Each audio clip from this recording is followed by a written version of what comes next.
May tanong ako. Kung may armada ka ng barko at walang hukbong dagat ang kalaban, ano gagawin mo? Kung ikaw ay Rusya, matatalo ka pa rin. Matapos ang 4 na taon ng kahihiyan sa dagat mula sa Ukraine, marahil akala ng Rusya na hindi na ito pwedeng lumala pa. Nagkamali ang Rusya. Sa isang malaking gabi para sa Ukraine, ang Shadow Fleet Armada ng Rusya ang naging pinakakawawang koleksyon ng submarino. 10 barko ang nawasak, winasak ng isang matinding pang-atake kagabi. Hindi lang ito nakamamatay na pag-atake ng Ukraine, kundi mensahe rin kay Putin na wala nang ligtas na barko niya.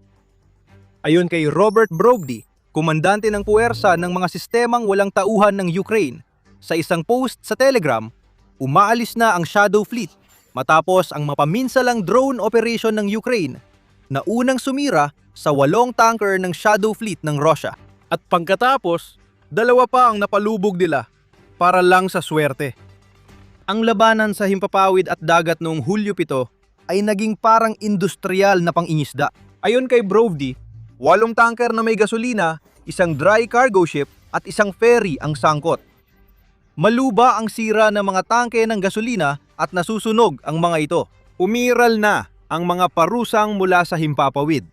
Hatid ng mga ibon ng SBS ng Ukraine na mapagmahal sa kalayaan. At ganun na lang, nalaman natin ang maaaring pinakakahangahangang operasyong pandagat na naisagawa ng Ukraine sa kanilang digmaan laban sa Russia. Walang tradisyonal na hukbong dagat ang Ukraine. Maliban sa ilang patrol ships at mine warfare vessels, walang mga barkong pandigma ang Ukraine na kayang makipagsabayan sa hukbong dagat ng Russia. Pero hindi rin nila kailangan ng mga ito. Tulad ng dati, ang mga pag-atake ng Ukraine ang nagdulot ng pinsala at muling nagpaalala sa Russia na hindi ligtas para sa kanilang mga barko, ang Black Sea at dagat ng Azov. Talagang isang matinding paalala yon. Narito ang paliwanag. Lahat ng fuel tanker na tinamaan ng drone ng Ukraine bago ika-7 ng Hulyo ay sakop ng international na parusa. Bawat isa ay may deadweight na humigit kumulang 7,000 tonelada itinayo mula 2,006 hanggang 2,016 at may sukat na mga 140 metro ang haba. Dahil sa pagkakapareho, madaling matukoy ng Ukraine ang mga barkong ginagamit ng Russia sa illegal na transport ng langis. Ipinapakita rin na hindi ito ang malalaking tanker na bumibiyahe sa ibang mga bansang bumibili ng langis ng Russia sa malaking diskwento. Iba ang papel nila at pag-uusapan natin ito sa susunod. Bago yon, magro-roll call muna tayo. Ang 8 tanker na winasak ng Ukraine ay ang Sanar Isa Sanar 17, Venus 3, Teti, Klimena, Penelope, Alexei Savrasov at ang MS Ivan Cheremisinov. Ibinunyag ni Brody.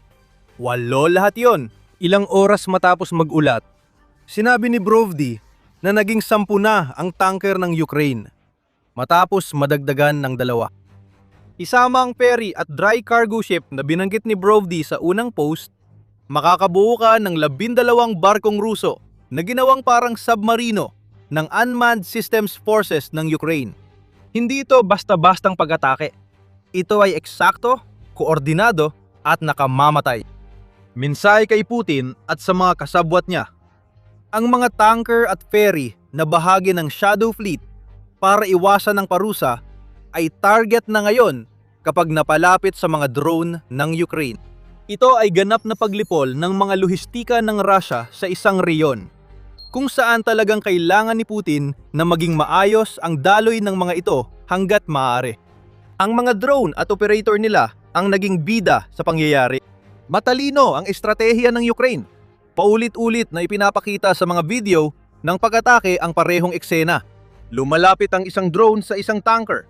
Inaasinta ang barko bago sumisid, pababa at sumabog. Madalas nating makita na nasusunog ang mga barkong tinatamaan ng drone. Ipinapakita nito na nagpakawala ang Ukraine ng isang swarm. Hindi lang isang drone kada barko ang ginamit. Paulit-ulit tinarget ng Ukraine ang mga tanker na mahalaga sa makinarya ng digmaan ng Russia. Ngunit may isa pang ipinakita ang mga footage ayon sa Defense Express sa buod ng drone strike ng Ukraine. Lahat ng drone na ginamit ng Ukraine ay may tiyak na target sa mga barkong inatake. Tinamaan nila ang mga deck house ng mga saradong istrukturang nakausli sa ibabaw ng weather deck ng barko. Lantad ang deck house at napapalibutan ng patag na deck, kaya madali silang maging target. Bakit ito mahalaga? Sabi ng Defense Express, ang pagtutok sa mga deck house ng tanker ay ibig sabihin sabay-sabay target ng mga drone ang bridge, silid ng makina at tangke ng langis ng bawat barko. Nagtagumpay ito, kitang-kita sa mga apoy mula sa maraming barkong tinamaan ng mga Ukrainian drone. May ilang spekulasyon tungkol sa mga drone na ginamit. Sabi ng Defense Express, pinakawalan ng Ukraine ang mga FP2 laban sa Shadow Fleet ng Russia. Ang mga drone na ito na gawa ng Firepoint ay tiyak na kayang-kaya ang trabaho. Kayang magdala ng 200 kilo at may 370 kilometro range. Abot ng mga drone ang mga barkong nasa gitnang distansya ng pag-atake, lalo na kung ilunsad mula sa mga sasakyang pandagat ng Ukraine sa Black Sea. Hindi namin sinabing Ukraine ang gumawa nito. Walang binunyag si Brovdi, pero kaya ng FP2 ang trabaho. May mga haka-haka ring ibang bagay ang ginamit ng Ukraine. Ayon kay analyst Denis Davidov, mukhang hindi ginamit ng Ukraine ang FP2 o mas malayo ang FPE sa mga pag-atake based sa mga footage. Posibleng ibang drone ang ginamit. Posibleng may machine vision ang Ukraine, kaya may mga autonomous drone silang lumilipad sa dagat ng Azov at kayang umatake sa mga target na halos walang interbensyon. Lahat ng ito ay haka-haka lang. Pero ang totoo, may 10 Russian oil tankers at 2 pang barko na nasusunog. Ibig sabihin, tinupad ng Ukraine ang babala ni Pangulong Vladimir Zelensky ilang araw lang bago ang pag-ataking ito. Ang hukbong, dagat ng Ukraine at iba pang puwersa ng depensa at seguridad ay nagawa ang itinuturing ng marami na imposibleng mangyari. Nawala na sa Russia ang Black Sea, simula nang mapalaya ang Snake Island at magpatuloy ang aming mga operasyon laban sa Russian fleet, daungan at mga puwersa sa Crimea. Pinatunayan namin na ang Black Sea at Azov Sea ay hindi magiging mapayapa para sa Russia, ayon sa ulat ng UNN noong Hulyo 4 ilang araw, bago ang araw ng hukbong dagat ng Ukraine. Dapat nakinig ang Russia. Tinupad ng Ukraine ang babala makalipas lang ang 2 araw. Lumala ang sitwasyon sa dagat ng Azov. Malaking problema yon kay Putin. Ngunit may isa pang issue sa likod nito. Kita mo, hindi lang ito tungkol sa kung ano ang tinamaan ng Ukraine o ang katotohanang bawat tanker na nawasak ay naglalayag sa dagat ng Azov. Eksaktong lugar ng mga pag-atake ang magpapayanig kay Putin at magtutulak sa ilang Ruso na maghanap ng paraan para makatakas sa lalong madaling panahon. Bago natin talakayin, paalala na pinapanood mo ang The Military Show. Ipinapakita namin ang buong kwento, hindi lang headline. Para makita pa ang iba, mag-subscribe at pindutin ang notification bell para una kang makapanood ng bagong video. Alam nating naganap sa dagat ng Azov ang mga pag-atake ng Ukraine na nagpalubog ng mga barko. Ngunit hindi inihayag ng Ukraine ang eksaktong lugar ng pag-atake. Pero hindi natin kailangan na manggaling sa Ukraine ang impormasyong yan. Ang mahalaga sa pag-atake ng Ukraine ay lahat ng tinamaan na tanker ay nasa 15 kilometro hilagang silangan ng sinakop na Kerch, Crimea at 4 na kilometro mula sa Cape Crony, malapit sa baybayin ng Crimea. Kinumpirma ng NASA Fire Monitoring Service ang malalakas na apoy mula sa mga barko ng Shadow Fleet na tinamaan ng Ukraine. Bilang karagdagang ebidensya, itinuro ng Defense Express na ang mga pampublikong satellite photo mula sa European Space Agency na may petsang Hulyo 6 ay nagpapakita ng malaking pagtitipon ng mga barko sa mismong lugar na ito. Walang barkong makita sa maritime tracking, ibig sabihin naka-off ang transponder nila. Ito ang mga barko ng Shadow Fleet kung totoo man, at mahalaga ang kanilang lokasyon sa isang dahilan. Nasa loob sila ng 20 kilometrong radius malapit sa Kerch Bridge, ang nag-iisang daan papasok at palabas ng Crimea para sa mga mananakop na Ruso. Ang nakita natin mula sa Ukraine ay babala sa mga mananakop sa Crimea na panahon nang umalis sa ilegal na inangking peninsula. Sinasabi ng Ukraine sa mga mananakop na madali nitong tamaan ang Kerch Bridge gaya ng pagsira sa mga target na malapit sa tulay. Ngayon, Shadow Fleet ang tinamaan. Bukas, baka tulay na mismo. Kung bumagsak ang tulay, daan-daang libong mananakop na tumira sa Crimea mula 2014 ay hindi na makakaalis sa peninsula. Mabibitag sila at gagawing impyerno ng Ukraine ang buhay nila. Ito na ang pangalawang babala na ibinigay ng Ukraine sa rehiyon ng Kerch sa loob lamang ng ilang linggo. Noong Hunyo 21, inihayag ng Ukraine na pinatamaan nila ang mga target sa magkabilang panig ng tulay ng Kerch at ilang ferry na ginagamit ng Russia para magdala ng supply sa Crimea. Bukod sa ferry, tinarget ng Ukraine ang gas transit terminals at infrastruktura ng pantalan sa magkabilang panig ng tulay na nagpapakitang pwedeng tamaan ang tulay kahit kailan, gaya noong Hulyo 7. Nabigo ang depensa sa himpapawid ng Russia na pigilan ang pag-atake. Nakita rin natin ang parehong pagkabigo nang masira ang 10 tanker. Dapat napigilan ng Russia ang mga atake. May mga base ng himpapawid ang Russia sa okupadong Crimea at Krasnodar Krai na dapat pumoprotekta sa mga barkong inaatake ng Ukraine sa Kerch Strait. Pero tila hindi sila gumawa ng sapat o wala talaga silang ginawa. May 10 barko pa na pinatay ang transponder sa parehong lugar kung saan nasira ng Ukraine ang 12 barko. Kung hindi pa rin maintindihan ng illegal na mananakop ng Crimea ang mensahe, uulitin ito ng Ukraine. Lumayas kayo sa Crimea. Ito ay babala na ilang beses na naiparating noon. Nung kalagitnaan ng Hunyo, nagbabala si Rafat Chibarov, pinuno ng Majlis ng mga Crimean Tatar sa ngalan ng Ukraine, at sinabi, "Gusto kong kausapin ang mga nanirahan sa peninsula." Matapos ang Pebrero 27, 2014. Labag sa batas ng Ukraine at pandaigdigang batas ang pananatili ninyo sa Crimea gamit ang pekeng dokumento ng ari-arian mula Russia. Habang bukas pa ang tulay ng Kerch, maaari pa kayong umalis ng Crimea. Malapit nang mawala ang pagkakataong ito. Iyan ang mahalagang pahayag.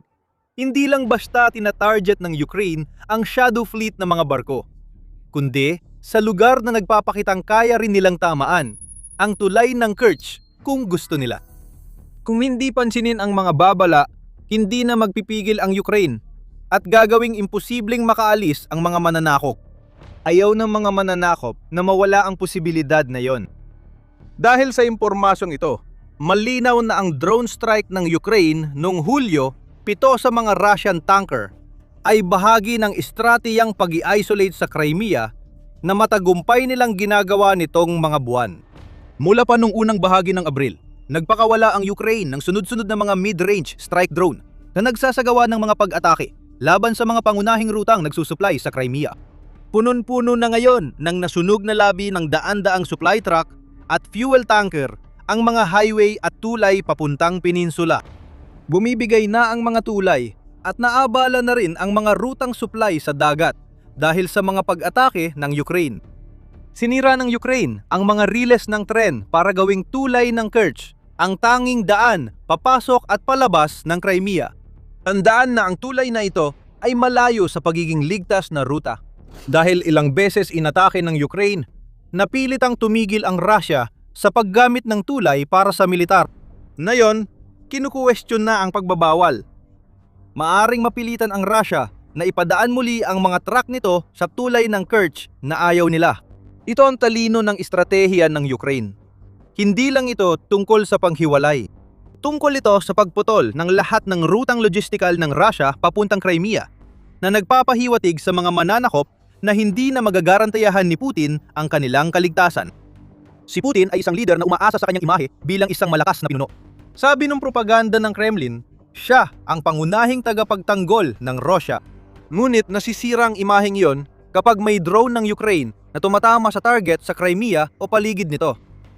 Ngayon, mahigpit ng hawak ng Ukraine ang Crimea at nararamdaman ng mga mananakop ang sakit. Kumakalat na ang kakulangan ng gasolina sa peninsula.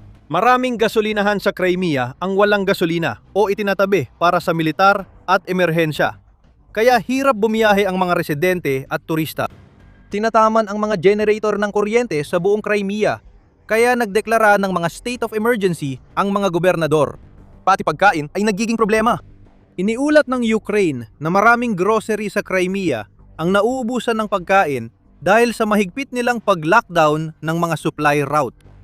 Kaya ang pag-atake ng Ukraine noong Hulyo, 7 na sumira sa mga barko ay hindi lang simpleng dagok sa shadow fleet ng Russia. Tumataas ang paggamit ng matagal ng estratehiya kasabay ng babala tungkol sa tulay ng Kerch. Maliliit na barkong ito ang dating nagdadala ng gasolina sa Crimea, pero hindi na nila magagawa ngayon. Nasusunog sila. At para lalong idiin ang punto, ang mga tanker at kargamentong barko na tinamaan sa dagat ng Azov ay hindi lang ang mga target na tinamaan ng Ukraine. Noong Hulyo, iniulat ng Moscow Times na nagkaroon ng blackout sa Crimea matapos ang isang pag-atake na sumira sa maraming substations. Kaya nagmadali ang mga autoridad na ilipat ang kuryente. Walang tigil ang pagkasira. Lumalala pa ito habang mas maraming depensa ng Crimea ang bumabagsak at lumalakas ang mga drone ng Ukraine. Hindi rin dapat baliwalain ang epekto ng pag-atake ng Ukraine noong Hulyo, 7 na malaki ang pinsala sa Russian Shadow Fleet. Malaking problema para sa Ukraine ang fleet na yon. Itinayo ng Russia upang iwasan ang mga parusa, ang fleet ay binubuo ng mga luma at madalas ay sinaunang mga tanker na pilit naglalayag ng palihim na nagpapahintulot sa Russia na maibenta ang kanilang langis kahit na sila ay nasa ilalim ng mabibigat na parusa. Sinabi namin na lahat ng barkong tinamaan ng Ukraine ay naka-off ang transponder. Ito ay isa sa mga diskarte, tulad ng paglalayag ng mga barko ng Shadow Fleet sa ilalim ng bandila ng ibang mga bansa para matupad ang layunin ni Putin. Epektibo ang mga diskarteng ito. Sabi ng Center for Strategic and International Studies, ang Shadow Fleet ay may hindi bababa sa 591 barko kasamang support ship sa pantatapos ng 2025 at ito ay kumikita ng kahit saan mula 87 hanggang $100 bilyong kada taon para sa Russia. Ang fleet na ito ang nagsisilbing lifeline ng Russia sa digmaan. At iyan ang dahilan kung bakit sinasabi ng Ukraine na ang mga pag-atake na isinagawa nila noong ika-7 ng Hulyo ay ganap na lehitimo. Si Deputy Prime Minister Alexei Kuleba ng Ukraine ay nagpadala ng liham sa International Maritime Organization bilang tugon sa akusasyon ng Russia na may teroristang pag-atake ang Ukraine laban sa mga komersyal na barko ng Russia. Ayon kay Kuleba, mahalaga ang Shadow Fleet sa kita ng budget ng Russian Federation at pagpapatuloy ng digmaan. Kaya't bawat barkong nasa ilalim ng parusa na tinatamaan ng Ukraine ay lehitimong target. Bukod pa dyan, si Putin pa ang may ganang magsalita tungkol sa kalakalang pandagat. Inatake na ng Russia ang 59 lehitimong barkong pangkalakal ng Ukraine. Kaya wala ng karapatan si Putin magreklamo sa pag-atake ng Ukraine sa mga barkong nasa ilalim ng parusa na tumutulong sa digmaan ng Russia. Malaki ba ang pinsala sa Shadow Fleet dahil sa pag-atake ng Ukraine noong Hulyo 7? Hindi. Mas mukhang babala ito para sa Crimea kaysa layuning bawasan ang bilyong dolyar na kita ng Russia sa langis. Mas maliit ang mga tanker na tinamaan ng Ukraine, pero pwede pa rin sana itong gamitin sa paglipat ng langis mula Black Sea at Sea of Azov, papuntang mga daungan sa labas ng Crimea bago ilipat sa mas malalaking barko. Kaya may konting epekto sa Shadow Fleet. Ang mahalaga, nakapagbigay ulit ang Ukraine ng dagok sa supply ng panggatong ng Russia. Idon ang kabuuang layunin nito. Gawing napakalaking panganib ang anumang tangka ng Russia na maghatid ng langis o iba pang panggatong, saan man dadalhin ang mga ito. Pinagsama ang pag-atake sa mga barko at tuloy-tuloy na atake ng Ukraine sa oil refining ng Russia, nabuo ang estratehiyang pagwasak ng langis na lumitaw noong 2026. Sa kalagitnaan ng taon, halos 200 atake na ang ginawa ng Ukraine sa mga refinery ng Russia. Ang pinakakahanga-hangang pag-atake ay naganap isang araw bago ang pag-atake sa mga barko sa dagat ng Azov, kung saan umabot ng 3,000 kilometro ang mga drone ng Ukraine sa record na pag-atake sa Omsk Refinery sa Siberia. Maraming aspeto ang kampanya laban sa langis at gasolina ng Russia at pinapatunayan ng kakulangan sa Crimea ang bisa nito. Si Putin ay talagang tumatakas dahil sa takot.